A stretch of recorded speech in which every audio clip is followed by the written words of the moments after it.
Hello everyone, Simon Jacobson here. Another episode of Meaningful Live. Thank you for joining. Today we'll speak about something that's really relevant and has many implications, far-reaching implications to ourselves, today, tomorrow, the future, our children, and that is youth crime and social media. How can we stop the trend?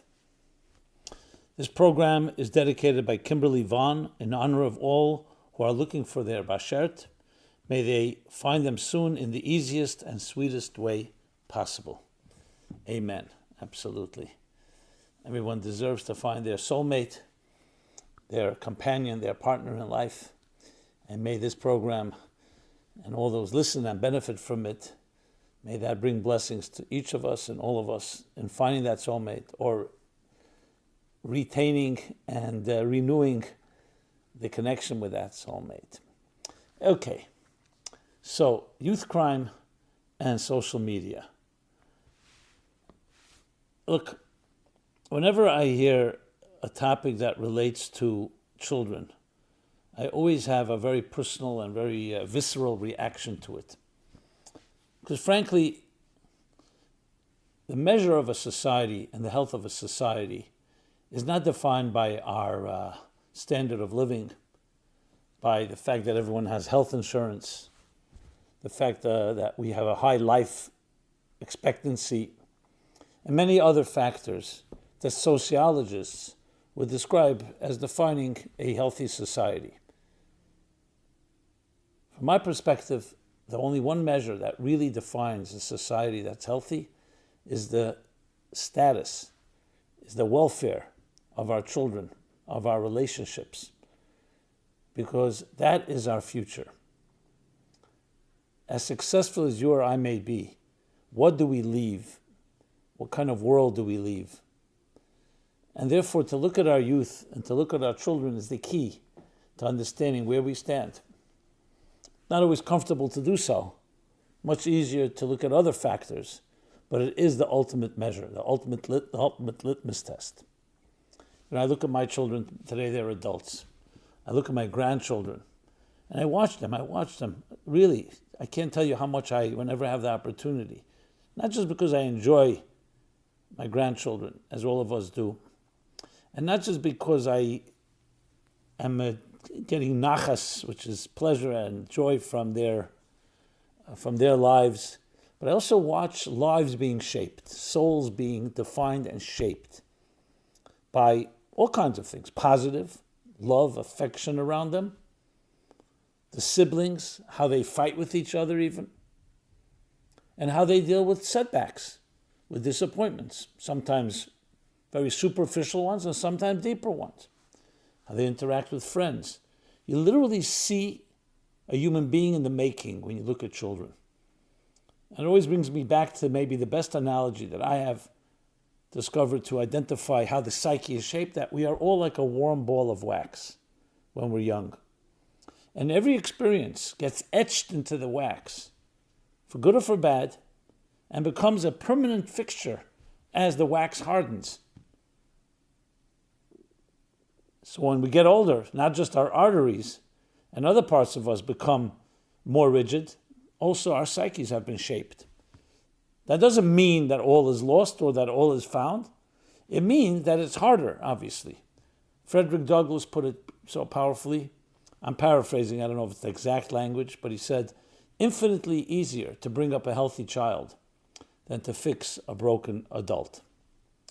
So when we talk about children, we talk about our youth, we're not just talking about another segment of the population, another target audience, another demographic. We're discussing the future. We're discussing how are we shaping the souls, the psyches, the personalities, the psychologies,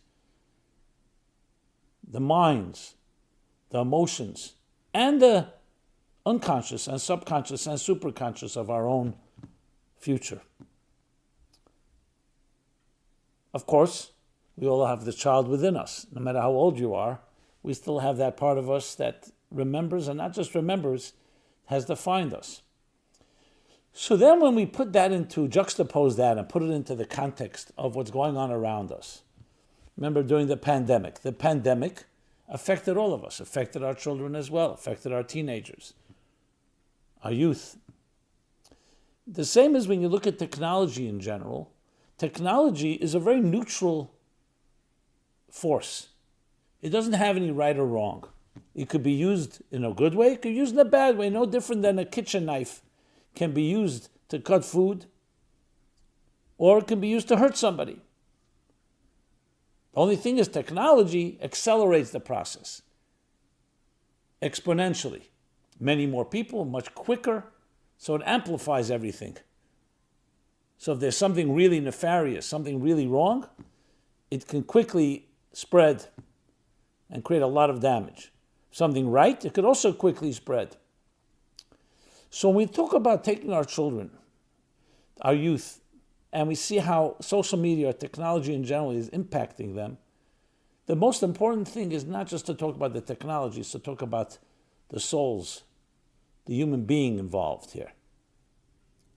And due to the fact that we have technology, and technology that is so widespread, talk about social media, where immediately one person can communicate with so many others and everything spreads and everybody's involved instantaneously, so that only amplifies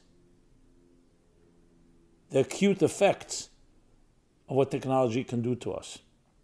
So when you have a classroom, I remember when I was in school, I remember we had a kid in our class that was a stutterer, how he was made to suffer by some. They bullied him, made fun of. Then you amplify that on technology, you call cyberbullying, bullying. What's done on social media bullying. And it just gets so much more powerful, like a fire. In a classroom of 20 students, it's one thing, now it's 20,000. Well, it's not the exact number, but it means that, and it spreads. And it also has the element of anonymity. People can hide behind their bullying. They don't have to stand up. They can do it behind the scenes. They can change names. They can just spread a rumor. Just to use one example of social media, of youth violence. And there's, of course, much worse violence than that. I mean, you have things I don't even want to speak about, not to give anyone any ideas, but I don't want to even speak about what people are challenging children to do things that are literally dangerous. And it's all a game. And there are people going to be hurt by it. So when you have now a technology, now it's amplifying it, making it so much louder and much more powerful out there. That's why it becomes a crisis. Not that it wasn't a crisis 100 years ago, 50 years ago in its own way. You hurt one person, you hurt the universe.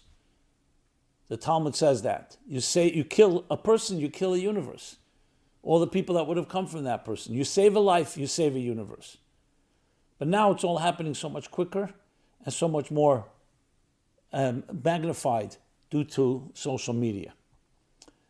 So what happens when things become amplified? On one hand, yes, the damage can be much greater, but another thing, it puts focus on it, and it forces us to do something about it. I remember the day when crimes of any type were more undercover or they were more contained. That didn't make them less important, but it was easier to ignore in a way. But once you see it become like an epidemic or a virus, in more ways than one, then it forces us to address it. Quoting Warren Buffett's great line about money, where he says, until the tide is out, you don't know who's been swimming naked. When the tide is in, when the light is shining brightly, and you don't necessarily see the cracks. But when you suddenly see it in such a blatant way, we start looking and saying, wow, this isn't just one person. So this, from my perspective, the very crisis of it is a wake-up call. We must do something about it, because it's not just one or two people. It can potentially affect thousands, if not hundreds of thousands, if not millions. So what is the standard of what we're teaching our children? And as always, in situations like this, you have to always deal with things, the short term, the Band-Aids, the painkillers, dealing with the symptoms, but above all is the long term, the preventive, the preemptive. What do you do to prevent social media from becoming this monster that it can turn our own youth into monsters? So short term, I leave that for other pundits and others that will talk about it. I will say just a quick few words because we need to address it. Short term, we as parents, we as adults, educators, need to be far more vigilant, far more careful, and monitoring what is going on. And when you see something wrong, not just to allow it to pass, just like if you see bullying in a classroom or you see people hurting each other or other forms of violence, whether it's subtle, whether it's overt, whether it's psychological, emotional, or physical, you need to address it. Here we have to become far more vigilant. Our own children, whether it's children in school, wherever we have an impact, we can no longer just choose to be bystanders and stand on the side. Now, in each case by case, we have to figure out what to do. Can you create censorship? It's not really going to work. Yes, there are laws about, obviously, what the type of, against child porn and other forms of violence against children. Certain things you can enforce, certain things you can't. But especially when it's the youth themselves that are communicating, this is part of their own social group. It's far more difficult to exercise censorship. So this requires that parents and adults that should have good relationships with their children. So there's at least a communication. And when you see a line being crossed, you have to do something about it. It's impossible to ban the use of social media or technology in general, but you can definitely harness it. Just as if you saw your child being a kleptomaniac, or you see a young person doing something, stealing from somebody or from a store, doing other things, you react. So the emphasis on responsible behavior, which was always there, needs to be now. We need to heighten that emphasis, heighten that focus. But I want to speak about it more the longer term, the whole attitude.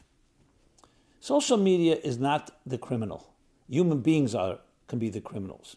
And it could also be not malicious. Why do we have technology? Most people have no clue why. Technology, some will say to make money with it. Some will say to have fun. Some will say to connect with others. It's another game, basically. It's another tool. So it really comes back to who am I? I remember the early days of the internet or technology. They used to say junk in, junk out. You put junk into something, so technology will just give you back a lot more junk and much quicker. You put something that's good, it will accelerate the goodness. So it forces us to go back to who am I? Why am I here? Technology is a tool chest. Tool chests are not an end in themselves. They're here to help enhance and advance what you stand for. So I believe that what we need today is nothing less than a revolution. A revolution, yes, my friends. A revolution of how we speak to children from the youngest of age. And therefore that shapes them how they will be when they become teenagers, our youth, and ultimately shape them how they become adults.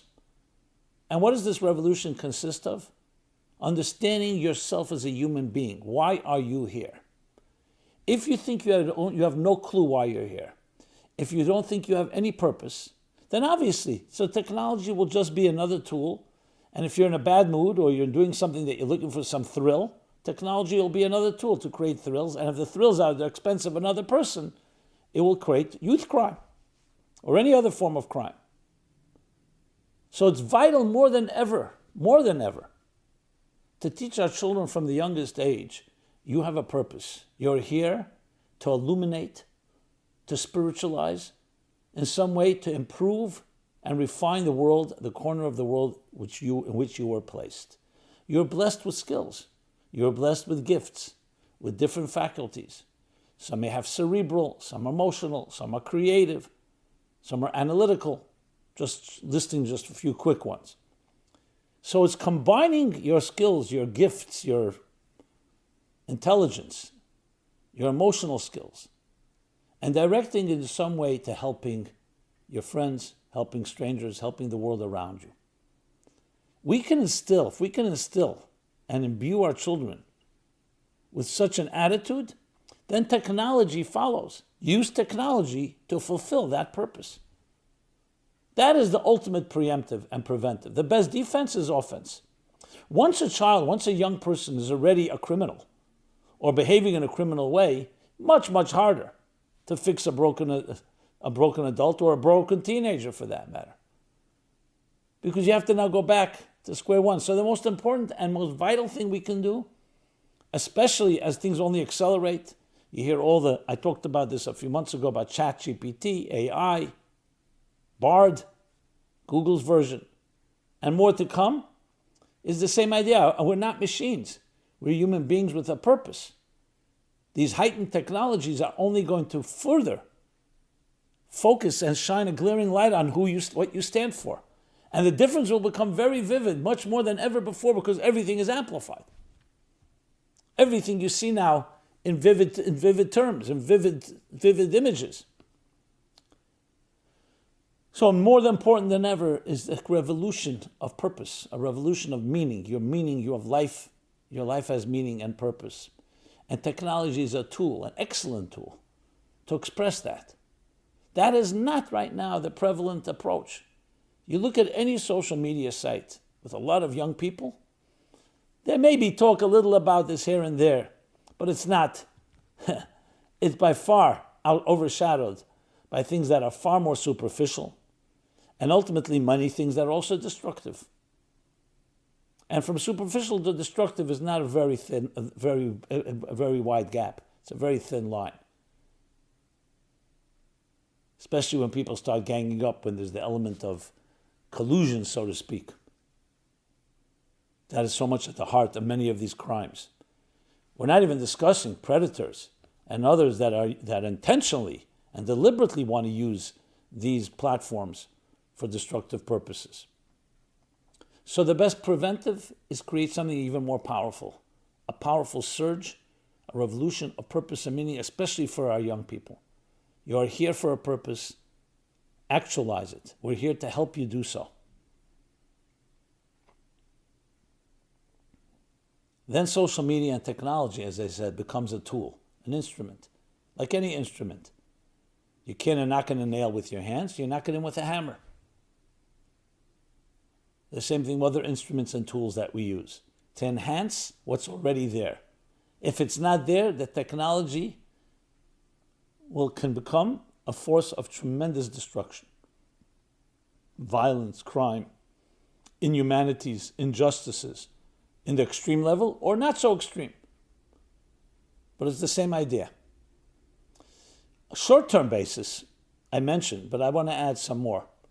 Based on this approach, even when you do a long-term plan, that doesn't mean the short-term can be informed by the long-term. It's just the short-term has to address immediate, stop the bleeding, get out of the line of fire. But at the same time, there are things that the big picture or the long-term solutions can help inform the short-term. I don't know if this should be legal or imposed upon, but what about if it was willing? We know that, for example, when it comes to television, the law states that the networks, the commercial networks, have to allow for free access public television, public access television. And they invest much money to provide resources and cameras and studios and so on. The same is true. Again, I'm not here suggesting necessarily legislation, but definitely a high recommendation with incentives from the government that all the social media platforms and all technology companies and all media companies of sorts should create an incentivization, especially for young people, to use these platforms towards something productive. Maybe reward them for that. Create a climate, an attitude, a standard. This is not naive and unrealistic. Look, we live in a country in the United States that gives out billions of dollars, distributes billions of dollars in charity, both on a government level, on a federal level, on a state level, a city level, and also individually. And there are incentives. The incentive of, for instance, tax deductions for nonprofits. So why not create these type of incentives as well, these alternative technologies, to incentivize people to use it for something positive? So firstly, it creates a standard. It creates an idea, a more humanitarian standard. Just like humanitarianism in so many ways has become much more popular and fashionable today. Remember when there was the earthquake in Haiti? So once upon a time, an earthquake in a country, especially a poor country, was immediate reason for their neighbors to rape and pillage and completely violate that country. Today, people are competing, countries are competing to sending airplanes of food, medical supplies, support, volunteerism to help.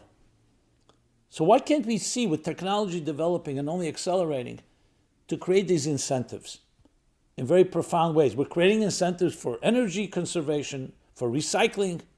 So why not for the very shaping of the souls and minds and hearts and souls of our children and of our youth? So it creates a standard and incentives. Is that a guarantee that is going to eliminate crime? Obviously, there are no guarantees. But the more you create a language, the more you bring it to the surface, the more we call awareness is half the cure of a problem. The more you shine the light, the higher the standard, the more it will have direct impact on individuals. And could actually prevent many of the crimes that we see. So it's really about understanding and appreciating the souls of our youth. Now, obviously, crime has to be dealt with also in a legal manner. If someone does a crime, there should be known that there are deterrents and there are punishments and consequences. I think that goes without saying, but I'm just mentioning it to be thorough. So, my friends, we're dealing with new challenges in our time, and we're dealing with the shaping of our souls and the shaping of the future. But now there are new situations. It's the same souls have always been existing from the beginning of time, but now we're dealing with the new situations, the new tools and powers. So just as nuclear energy and atomic energy and other forms of modern technology have provided so much more power can also lead to more corruption. And that's why it needs to have more, not just more regulation, but more focus on what defines us as human beings, who you are, who I am. And in addition to social media, there's so many other ways that our youth getting caught into trouble, different addictions, different destructive behaviors that later become so difficult to undo. All because there's a deep void. Nobody just gets addicted because they want to be addicted. There's a void, missing love, missing purpose, missing passion, being directed in the right way. So what we're addressing here is not just social media. It's not just youth crime with technology. It really addresses all the problems.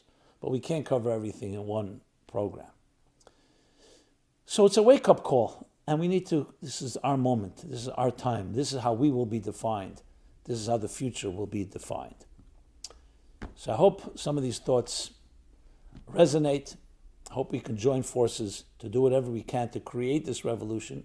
And here we have technology being used to create a ripple effect, a butterfly effect. So please share this with others. And please subscribe to our growing and robust YouTube channel.